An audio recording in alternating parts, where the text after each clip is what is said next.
Hey guys, we're gonna be dealing with anxiety today, and it's the thing that I've struggled with the most, so this is gonna be a little harder for me.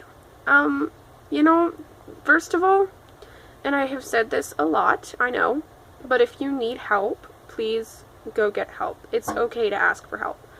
Um, First of all, I'm going to say anxiety is a very real problem, and it's not just you being weird or your brain, just a little different from someone else's. It's a real issue, and it's it's terrifying, and there are many ways that it can affect you.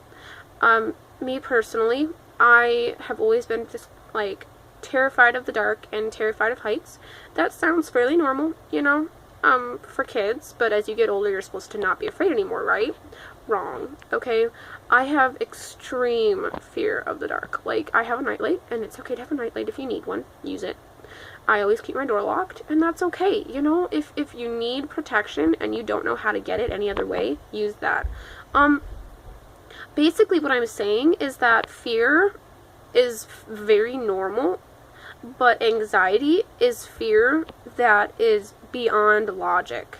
It's it's thinking, "Oh my goodness, that car that's been following me for 2 minutes has to be a stalker. I'm going to be shot." Like they're probably just on the way to Walmart just like you.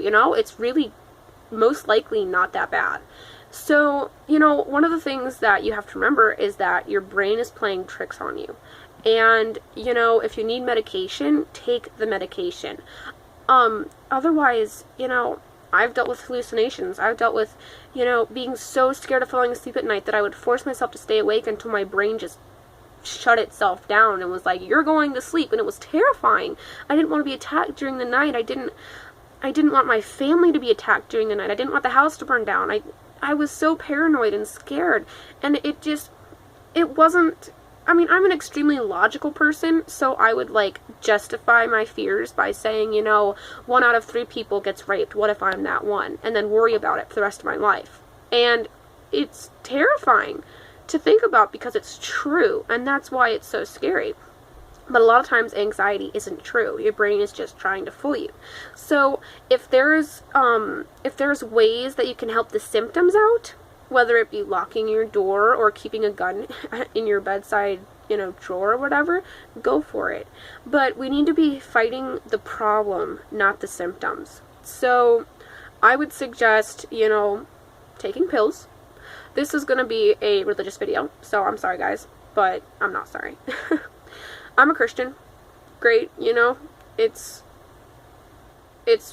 different from what most people think it is. People are always like, "Oh, y'all are fanatics," or "Oh, y'all are, whatever." It doesn't matter.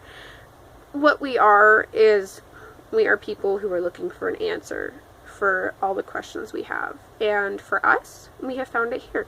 That's not a bad thing. It's actually a really good thing. And I think that more people would find the answer here if they tried. And, one of the things that really helped my anxiety was, the promise that God was going to take care of me. And I know that sounds, "Oh, you're just believing in a fairy tale so that you can feel safe at night." You know what? If it makes you feel safe at night, believe it. At this point, I don't care if it's true or not. You can get to the truth, and I encourage you to search for the truth, but until you get to that point, fake it till you make it. If there is something that makes you feel safe, use it. Yeah, spiritual. If you're spiritually going wacky and you're just totally off your rocker, then you're not going to be having a very comfortable emotional or mental life either. So if you can figure out your spiritual side, your emotional and mental side should even out a little bit. I also know that a lot of Christians struggle with depression and anxiety, and you know what? That's okay. We're humans too. But I think that if we were to actually try and spread love and spread help and try to just give people what they need and what we need, I think it'd be a lot easier than if we were to, judge people for what's wrong. We need to just love people where they're at and, just pray for them. It's okay to do that. And, I think it would be a lot better for everybody if everybody was like, you know, they seem to say that, you know, atheism is logic. Okay? I'm an extremely logical person, and atheism does not make sense to me, neither does evolution. It's okay for me to think differently, and it's okay for you to think differently, but when we start to get, you know, violent or just really rude about it, it's not going to help anything, you know? You have your right to believe in evolution, and I have a right to not believe in evolution. It's no big deal.